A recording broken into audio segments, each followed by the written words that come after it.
Que se passera-t-il lorsque la reine d'Angleterre va mourir? London Bridge is down. Voilà le nom de code que prononcera le secrétaire particulier de la reine par téléphone au Premier ministre britannique pour annoncer la terrible nouvelle.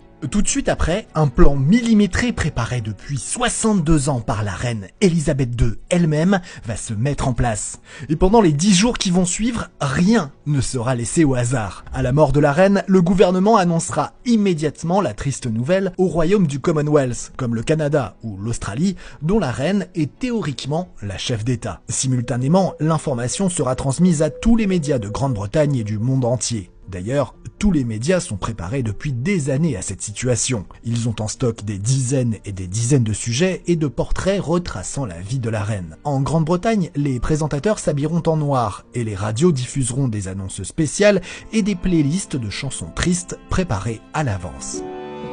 Le site web de la famille royale sera mis à jour avec une unique page noire accompagnée d'un simple message annonçant le décès de la reine. Le personnel de Buckingham, le palais de la famille royale, accrochera un panneau sur les portes du bâtiment afin d'informer le public. Certains événements sportifs seront annulés et les gens rentreront chez eux plus tôt du travail. À la seconde où la reine poussera son dernier soupir, son fils Charles deviendra immédiatement le nouveau roi d'Angleterre et son épouse Camilla, reine consort. Il prononcera son premier discours le jour même.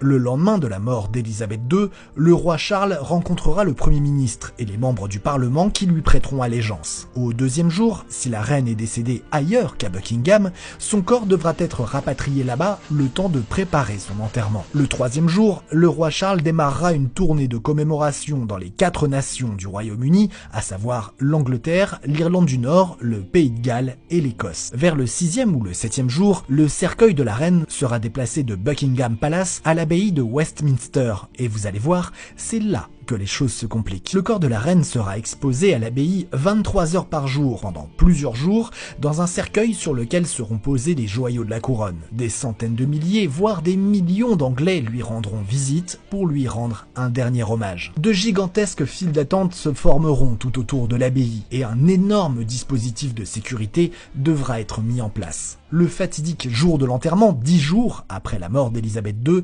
sera déclaré comme jour férié. Personne ne travaillera et les commerces seront fermés. À 9h, les cloches de Big Ben sonneront de manière plus solennelle, car elles seront entourées de cuir pour étouffer le bruit, ce qui marquera le début de la cérémonie à l'abbaye de Westminster.